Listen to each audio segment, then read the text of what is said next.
Hi everyone, welcome to my channel. I am Mohammad Sohail. आज की इस वीडियो में हम डिस्कस करेंगे क्लास 12 बिजनेस स्टडीज़ का चैप्टर 2 प्रिंसिपल्स ऑफ मैनेजमेंट।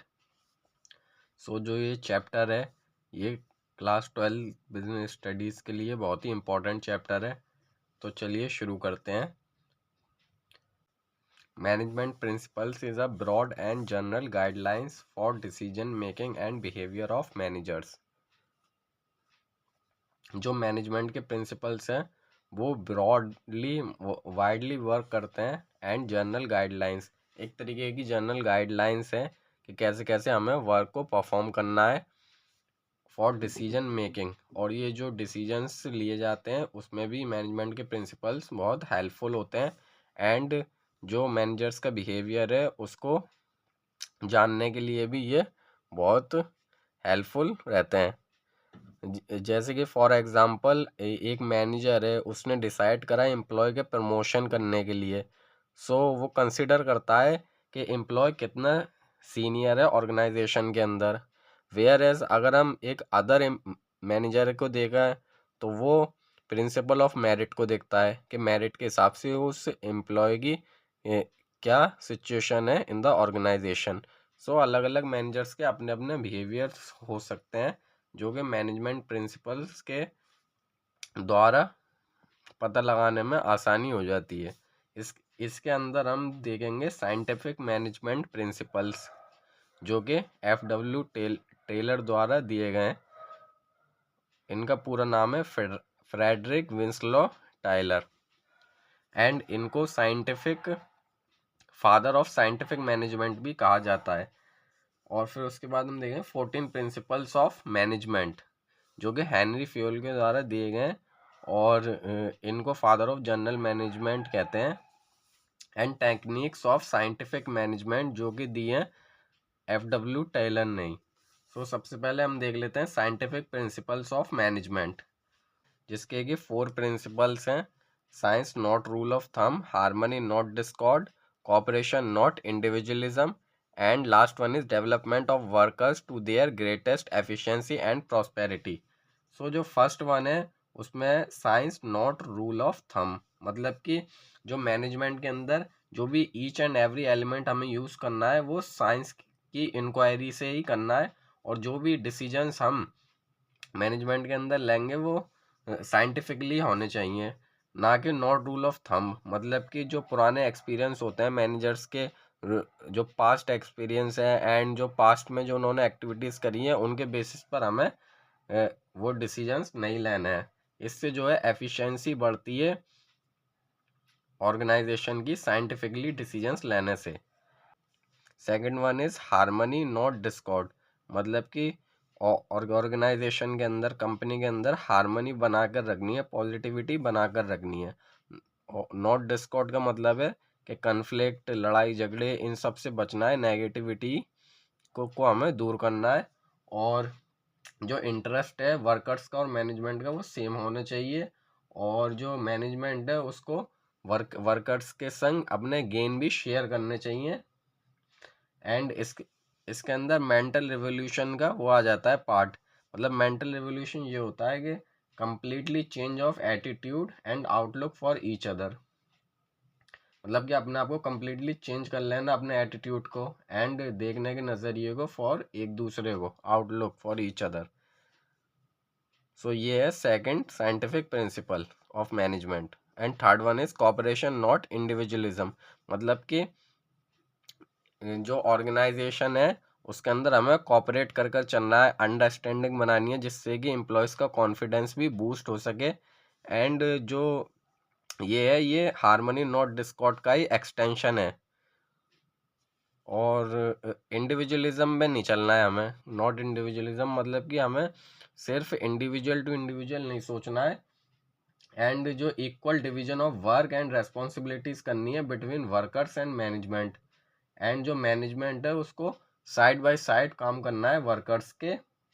और इसके अंदर जो है वो ओपन कम्युनिकेशन होनी चाहिए ताकि कोऑपरेट करके चलें सारे वर्कर्स और मैनेजमेंट। एंड जो ऑर्गेनाइजेशन का गोल है वो इफेक्टिवली अचीव हो सके। And last one is development of workers to their greatest efficiency and prosperity.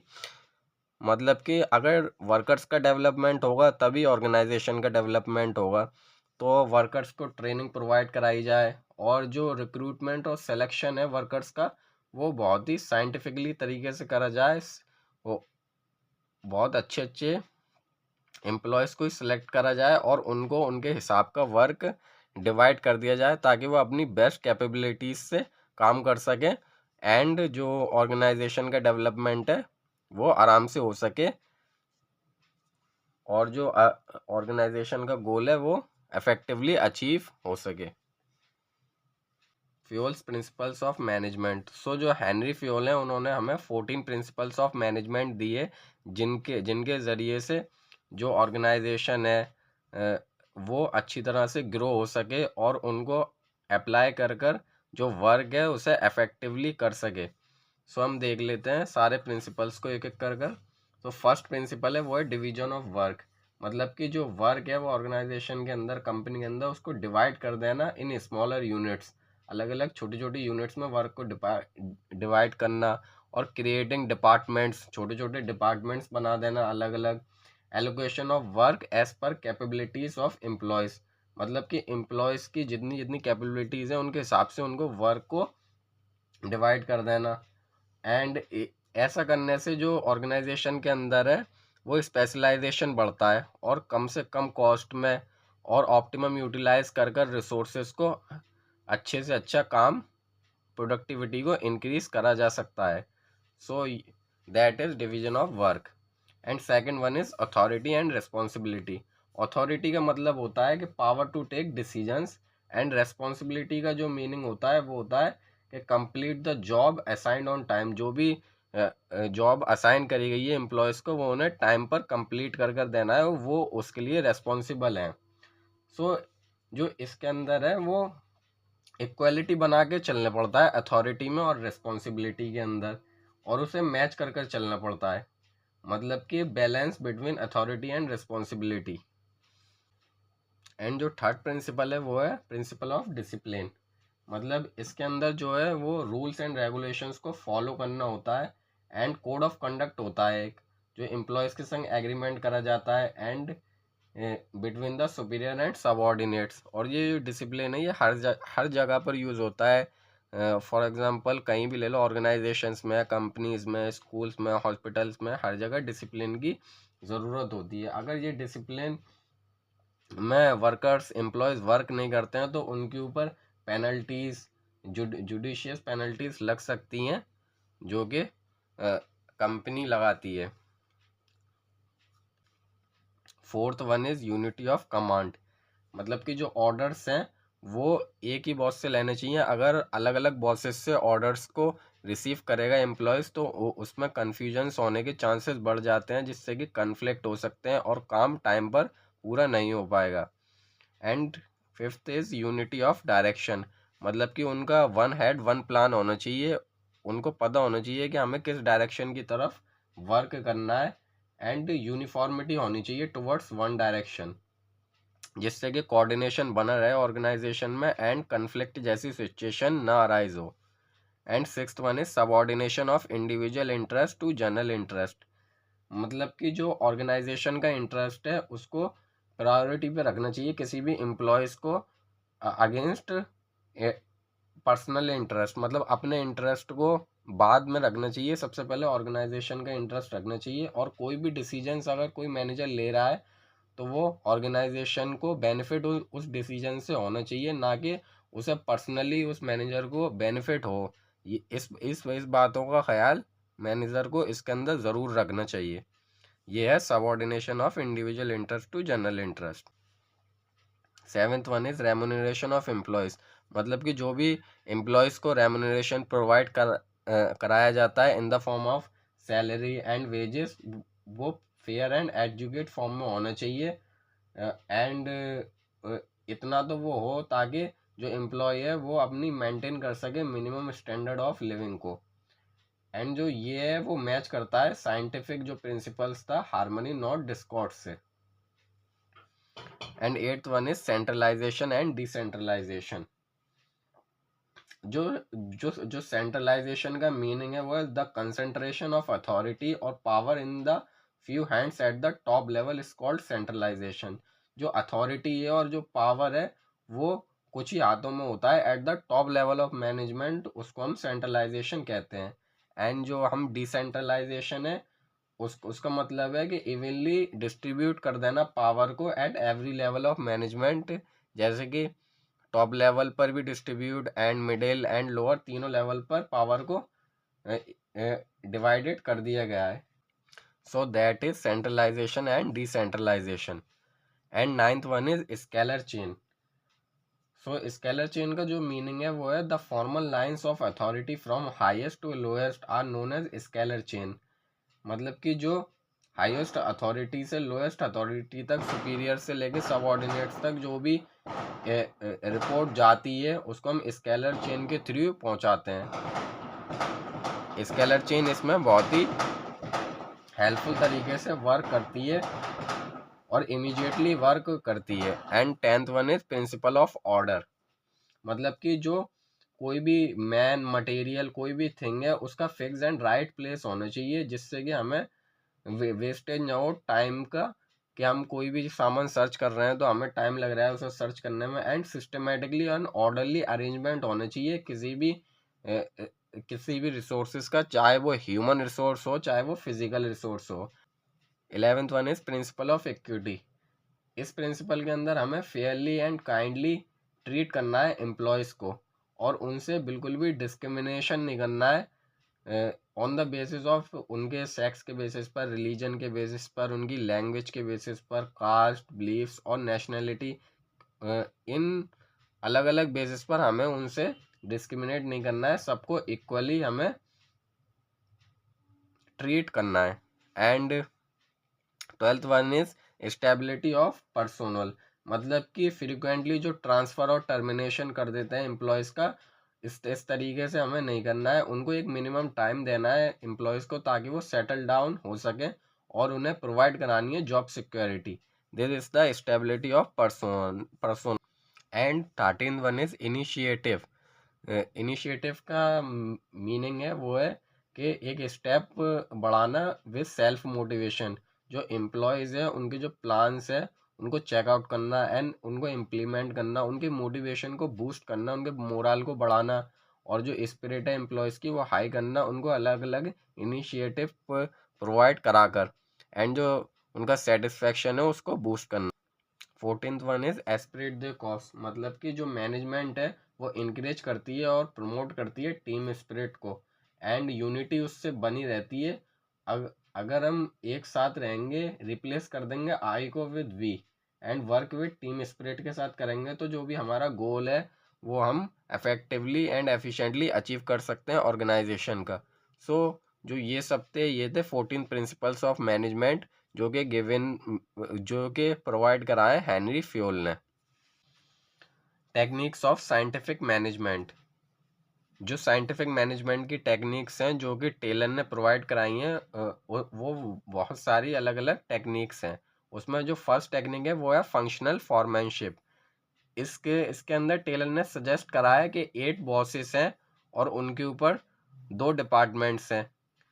जैसे कि जो फैक्ट्री मैनेजर है उसमें 2 department, planning department and production department. उसके अंदर प्लानिंग इंचार्ज, प्रोडक्शन इंचार्ज, तो उसके अंदर 4 एक्सपर्ट्स हैं।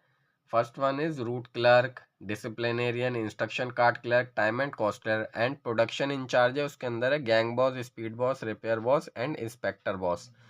सो जो प्लानिंग इंचार्ज है उसके अंदर जो रूट क्लर्क है उसका जो काम रहता है वो रूट प्रोवाइड कराना रहता है, एंड जो अलग अलग स्टेप्स होते हैं ऑर्गेनाइजेशन के अंदर वो बताना रहता है, एक रूट देना होता है। एंड इंस्ट्रक्शन कार्ड क्लर्क है वो रेस्पॉन्सिबल रहता है गिविंग जनरल इंस्ट्रक्शंस देने के लिए ऑन द जॉब के, ताकि वो स्पेसिफाइड मैनर में जॉब परफॉर्म हो सके। एंड जो टाइम एंड कॉस्ट क्लर्क है ये रेस्पॉन्सिबल रहता है फिक्स करने के लिए टाइम को फॉर स्टार्टिंग टाइम एंड जो कंप्लीशन वाला टाइम होता है जॉब का उसको। एंड ये कॉस्ट शीट भी बनाता है एवरी जॉब के लिए।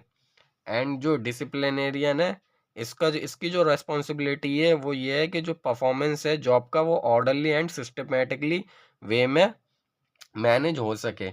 एंड अब आ जाते हैं प्रोडक्शन इंचार्ज पे। इसके अंदर first one is gang boss. जो गैंग बॉस है ये अरेंज करके रखता है मशीन्स को, टूल्स को एंड अदर रिसोर्सेज को जो कि जॉब के अंदर ज़रूरी होता है जिससे कि जॉब का परफॉर्मेंस है वो डिले ना हो सके। And second one is speed boss. जो स्पीड बॉस है ये एश्योर्स करता है कि टाइमली जो कंप्लीशन हो सके काम का। And third one is repair boss. This boss ensures that machines और tools are kept in working conditions में होने चाहिए वो। And fourth one is inspector. This boss keep check on quality control of the output. मतलब कि ये checking करता है क्वालिटी को जो भी आउटपुट बनकर आता है। सो टेलर ने ये सब सजेस्ट करे। Second technique is standardisation and simplification of work. जो स्टैंडर्डाइजेशन है मतलब कि क्वालिटी स्टैंडर्ड्स को मेंटेन करके रखना प्रोडक्ट के अंदर and to set up performance standards. और उसके परफॉर्मेंस स्टैंडर्ड्स को भी सेटअप कर कर रखना। और इससे जो है ये अलाउ करता है इंटरचेंजेबिलिटी को अलग अलग मैन्युफैक्चर पार्ट्स के। एंड फॉर एग्जांपल जैसे कि कंपनीज हैं लाइक एप्पल, नोकिया, नाइकी, ये सब दिस टेक्निक को यूज़ करती हैं स्टैंडर्डाइजेशन की। एंड जो सिंप्लीफिकेशन ऑफ वर्क है इसकी जो मीनिंग होती है वो एलिमिनेट कर देती है सुपर फ्लोज वेराइटीज होती हैं साइज ऑफ प्रोडक्ट और सर्विस।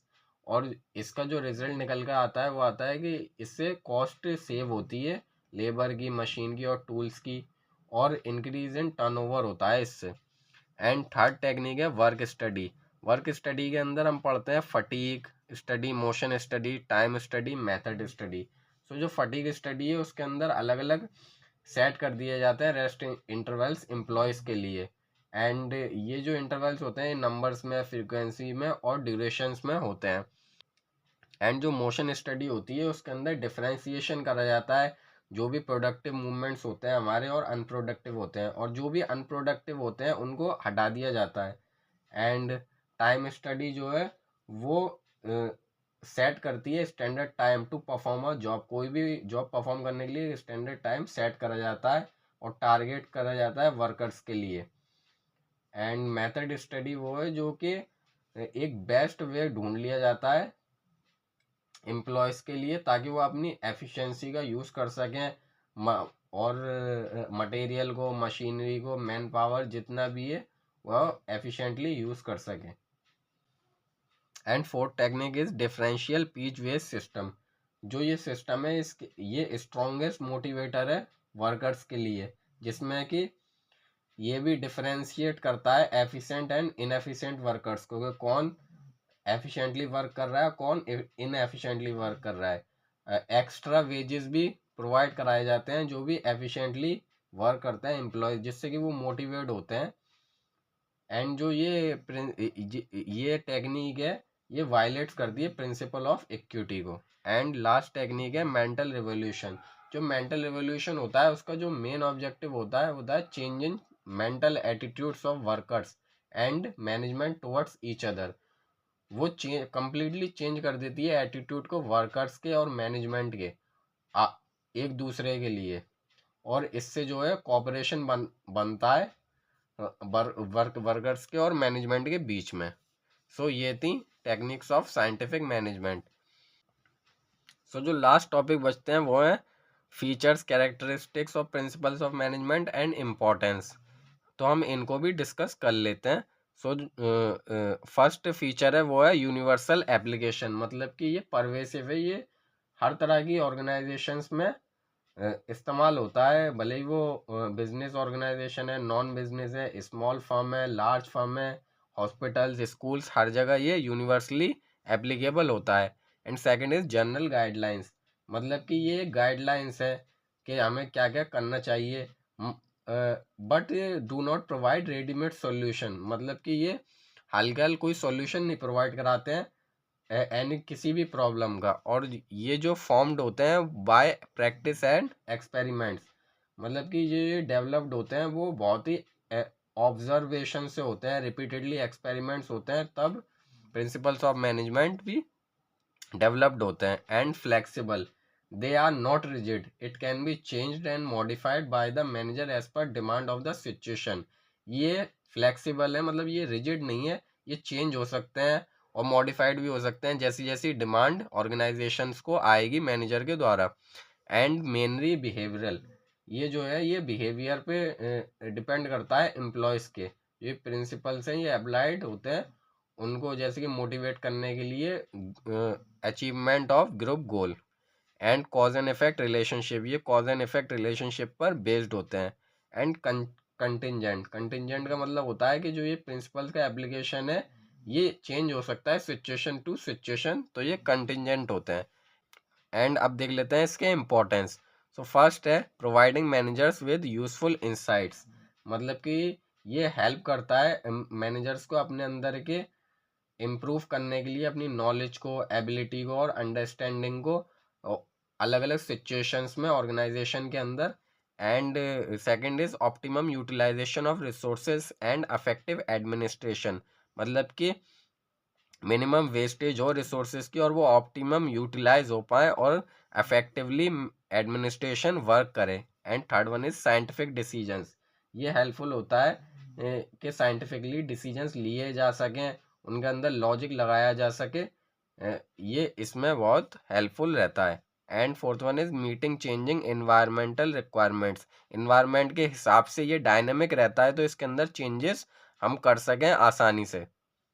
एंड जो फिफ्थ वन है वो है फुलफिलिंग सोशल रिस्पॉन्सिबिलिटीज। जो ये मैनेजमेंट के प्रिंसिपल्स होते हैं ये ऑर्गेनाइजेशनल गोल्स को तो अचीव करते ही करते हैं, बट ये सोशल रिस्पॉन्सिबिलिटीज को भी अचीव करने में हेल्पफुल होते हैं। जैसे कि हम एग्जांपल ले लेते हैं कि जो प्रिंसिपल ऑफ इक्विटी है एंड जो फेयर रेम्यूनरेशन देने का प्रिंसिपल है, ये इसके एग्जाम्पल्स हैं। And sixth one is management training education and research, ये इन सब में हेल्पफुल रहते हैं। सो बेसिकली ये था चैप्टर 2 प्रिंसिपल्स ऑफ मैनेजमेंट, जो कि हमने इस वीडियो में पूरा डिस्कस कर लिया है। आई होप आपको मेरा एक्सप्लेनेशन अच्छा लगा होगा।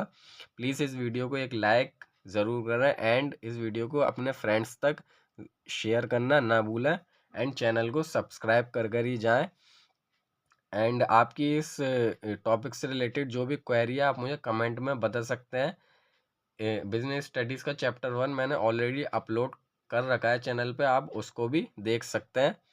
And thank you for watching, मिलते हैं फिर नेक्स्ट वीडियो में।